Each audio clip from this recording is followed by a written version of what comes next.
खोया हुआ आदमी, कक्षा 10वीं। प्रस्तुत पाठ एक वर्णनात्मक कहानी है। इसके लेखक हैं सुशांत सुप्रिय। इस पाठ में लेखक ने समाज में व्याप्त ऊंच नीच, अमीर गरीब, जाति पाति, कुरीतियों से परे रहने कहा है, अच्छे कार्य करने एवं सौहार्द से रहने की सीख दी है। इस पाठ का वाचन करें, अपने विवेक से इसे समझकर दिए गए स्वाध्याय को पूर्ण करें। इस वीडियो के माध्यम से कुछ कृतियां पूर्ण करने का प्रयास कर रहा हूं, जिसमें सूचना के अनुसार कृतियां कीजिए। पहली कृति है खोए हुए आदमी के गीत से प्रभावित होने वाले। इसके 4 उत्तर होंगे। गांव की गायें, गांव की भैंसें, गांव के बच्चे, गांव के बुजुर्ग,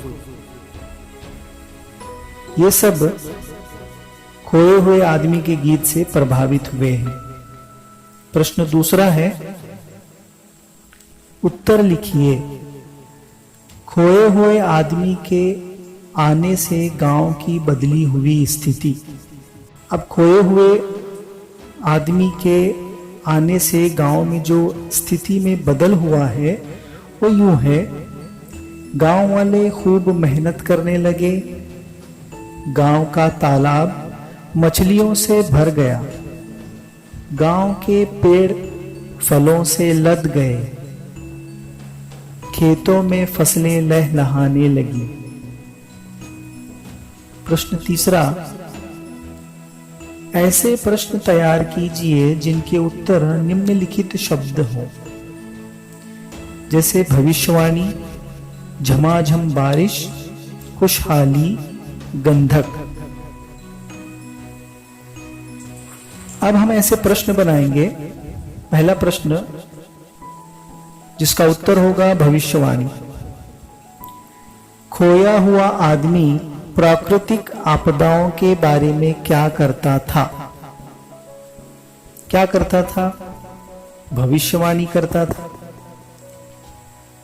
दूसरा शब्द है झमाझम बारिश, जिसके लिए हम प्रश्न बनाएंगे, बच्चे बड़े किस में भीगने का आनंद लेने लगे?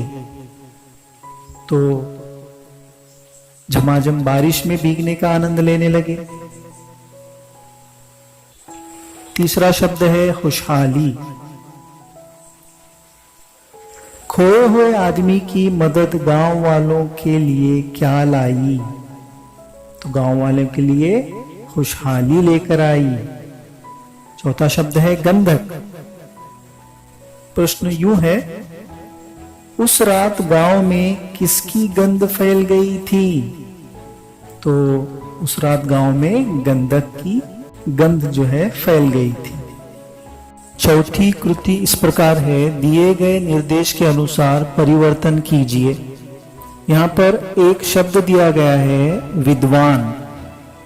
हमें इस शब्द से परिवर्तित करके दूसरे शब्द बनाने हैं। दिए गए प्रश्नों के आधार पर हमें यहाँ पर इस शब्द में बदल करने हैं। जैसे ऊपर दिया गया है लिंग, तो विद्वान इस शब्द का लिंग है पुल्लिंग। विद्वान का पर्यायवाची शब्द है बुद्धिमान, और विद्वान का वचन है एक वचन। विद्वान इस शब्द का विरुद्धार्थी शब्द है मूर्ख।